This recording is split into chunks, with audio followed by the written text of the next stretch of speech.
are Geekcentric, and you can be too.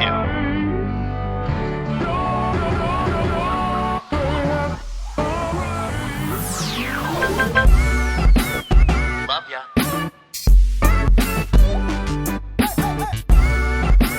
Get home safe, guys. Peace.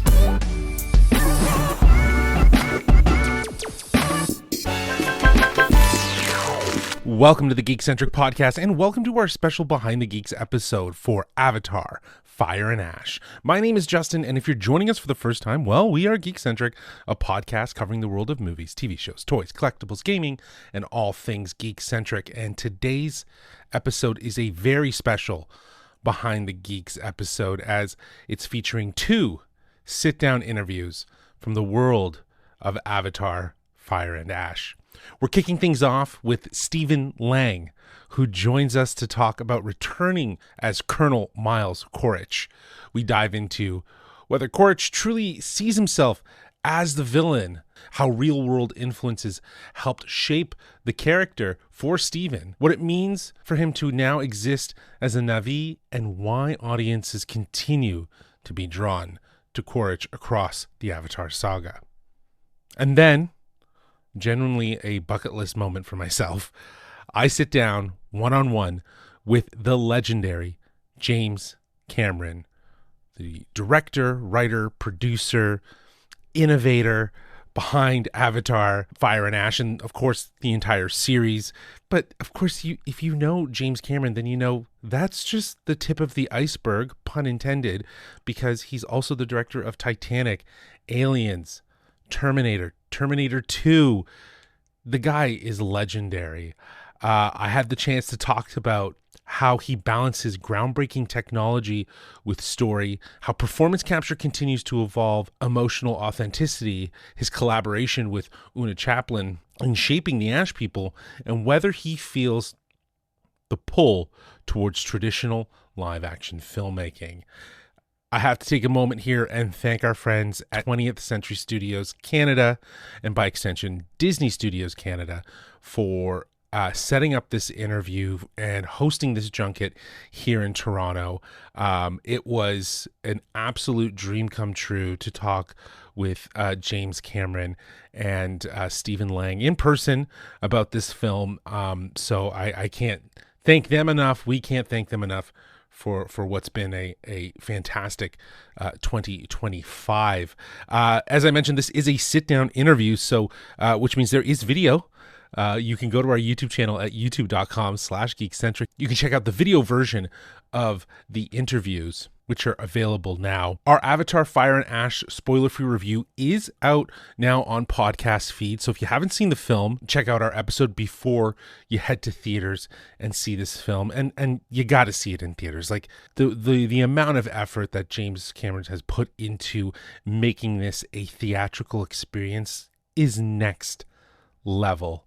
Avatar, Fire and Ash is playing in theaters as of today, December 19th, in IMAX. It's playing in various formats, so check your local theaters to find out which is the best experience. But yeah, this is a film designed to be experienced on the biggest screen possible. Okay, with that all out of the way, I think it's time that we get to these interviews. First up is my interview with Stephen Lang. Welcome to the Geekcentric Podcast. Thank you. Good to be here with you geeks. Yeah, absolutely. You were absolutely fantastic in this film. You've been fantastic in all the films as kind of the anchoring antagonist, if you will. But I wanted to ask you, do you see Quaritch as a villain, or is he just someone who thinks he's right? I don't think Quaritch would care one way or the other how you labeled him, right. Quite frankly. To see if I were going to label him a villain, and I'm quite happy to acknowledge that he is, certainly in the first film, sure, the absolute villain of the piece. He moves like a shark through that first film, and there's kind of just an objective that he's relentlessly pursuing. I think in Way of Water, he begins to the role begins to breathe a bit. You know, it takes a death and his own death to kind of do that in Resurrection, to do it.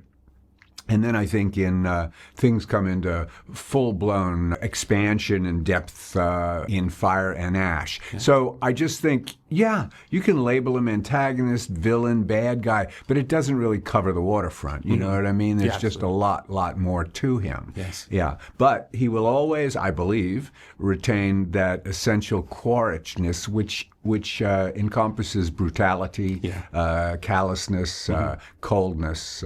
That's always going to be part of him.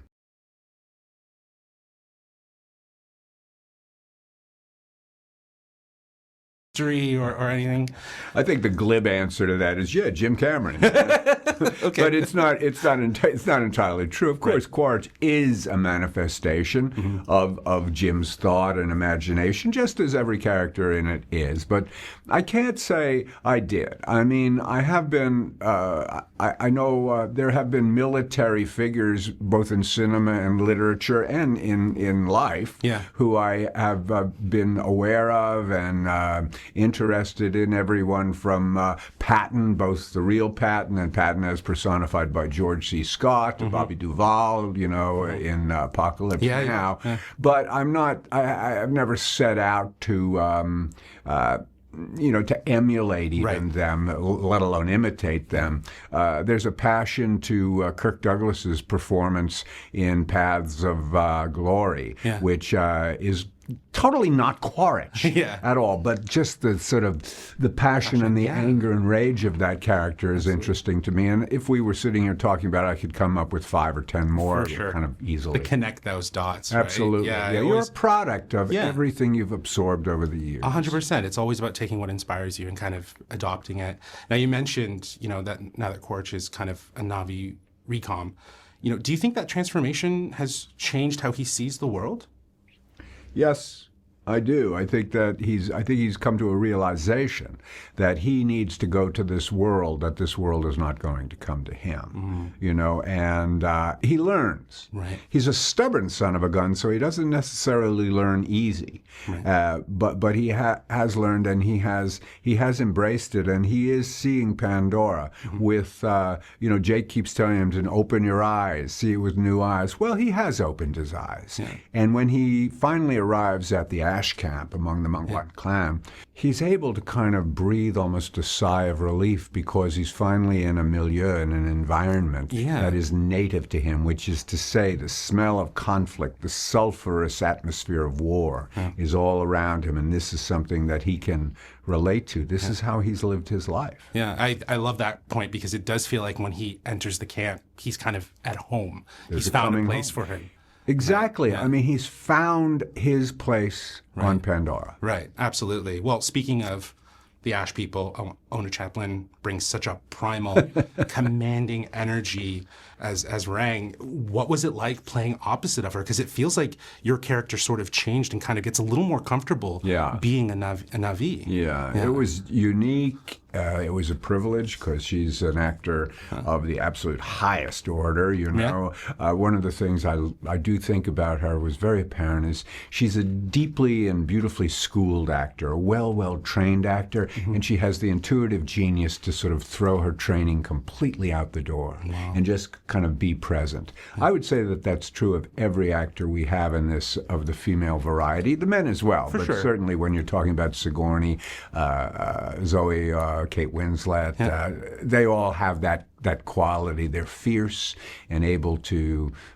jettison, the training and just be there in a powerful way. Plus, her legacy is so remarkable. I know. Yeah. I mean, it goes back to the very, very root of our industry, and I happen to be someone who loves this industry very much. So I suppose in some way it would have been possible to be intimidated by her. And you know what? Being intimidated a little is not a bad quality. Yeah, it keeps you on your toes, right? Because there's a level of domination and submission in this relationship between Quaritch and Varang, which you have not seen before from Quaritch. Exactly, and that's I was blown away by that aspect of it. As I get to the end here and I wrap, after all of these films, you've been in, since 2009, Avatar, The Way of Water, and now Fire and Ash. What do you think keeps audiences so fascinated by Quaritch? By Quaritch, well, he is a character. I've been his advocate from day one. Right. When nobody else liked him, when everyone labeled him as a kind of the bad guy, villain, everything like that, that's fine, because he doesn't care what anybody thinks about him, And then he's gone on this journey, and I think audiences have sort of had to step back a little bit. And my kind of philosophy has always been, if I don't love him, no one will. Right. But just because I love him doesn't mean anybody else is going to love him. But they're going to recognize him as someone to be reckoned with. Yes. And if you want to kind of talk about the villain, metaphor or whatever it is, I would say this. A villain is a character whom you love to hate, but also you hate yourself for loving as much as you do. Yeah. Because they're that taste that's bad for you. Yes, yeah, absolutely, absolutely. Well, Stephen, thank you so much for joining us on the Geekcentric Podcast. It's an absolute honor. You're fantastic in this film. Very kind of you. Look forward to seeing whatever Thank you do you, next. geeks. Have a good one. Next is my one-on-one interview with James Cameron, the director of Avatar, Fire and Ash. Mr. James Cameron. Boom. Welcome to the Geekcentric Podcast. How are you? We're going to get a lot of fun. Yeah, absolutely. I have been loving all of the behind-the-scenes stuff that just showcases the technology that you're using. Yeah. You can change a lens on the fly. You can zoom in, be a drone. You can move the sun. You can do so much. Right. With so many powerful tools available to you, how do you make sure the technology always serves the story and not the other way around? Because it feels like it's endless. It helps to have a 43-year career of doing that before you get to a time where artistically you have kind of infinite choice. We think of the volume where we do the capture work as a kind of infinite space, where we can do anything we want, right? So anything I can imagine, anything I can write, I'll come in, I'll work with the actors. The part you're talking about is after I'm done with the actors, I've worked with them now for over a year to make a film like this.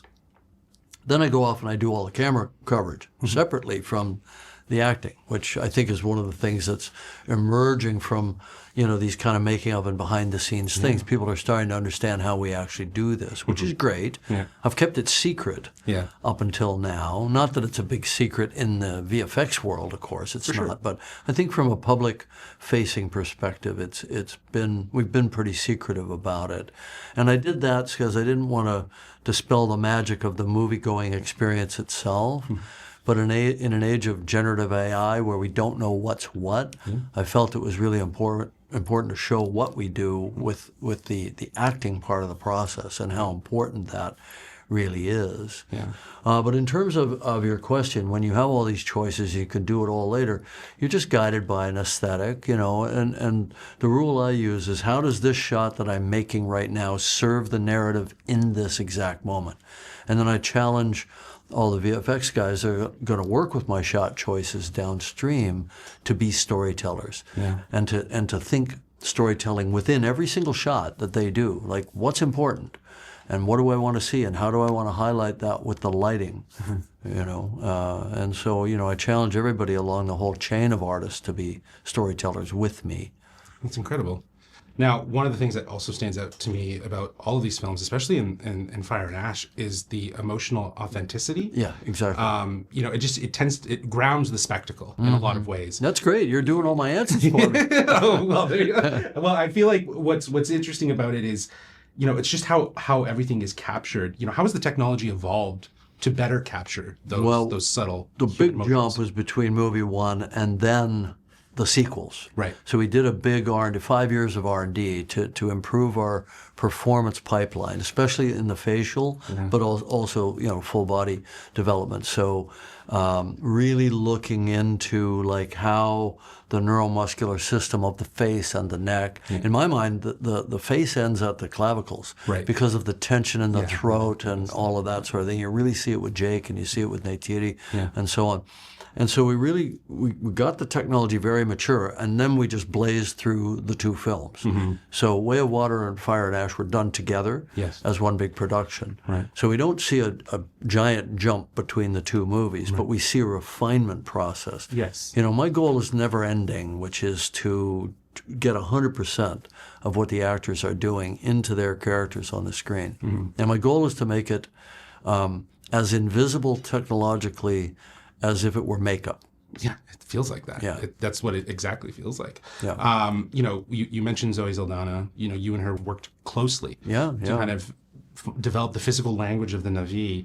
You know, what was it like now collaborating with Oona Chaplin to evolve the movement for the Ash people? Very similar process to where we started out with Zoe in 2007, but we wanted Varong to have her own style of movement, still within the Na'vi frame culturally, but she has her own kind of very serpentine way of moving, and she's a very talented physical artist as well.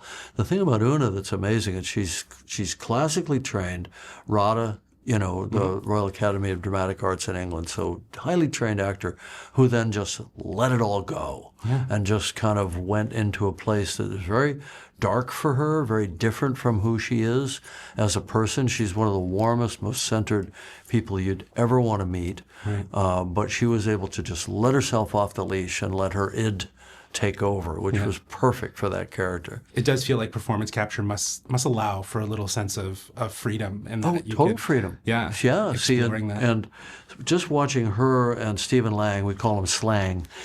Her and Slang working together. You know, I mean, I knew we were getting lightning in a bottle when we were capturing the scenes, and then as her character came to life through the VFX process, we showed her what she was going to look like, and she even wore a little kind of wire outline, you know, kind of thing that allowed her to know where her headdress was and so on, so she wouldn't bump into the furniture, so to speak.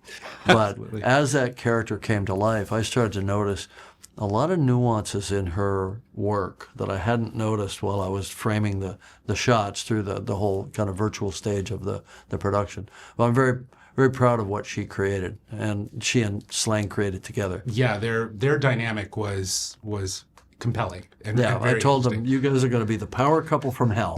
Yeah, that's a great way to look at it. Yeah. Okay, my last question as we wrap here, you know, we're talking about the Avatar series. You know, you've spent so much time translating live performances into the digital world. Do you feel you could return to a more traditional live action film? Like, oh yeah, no problem. I mean, there's plenty of live action. We did a year of live action on Fire and Ash. Yeah.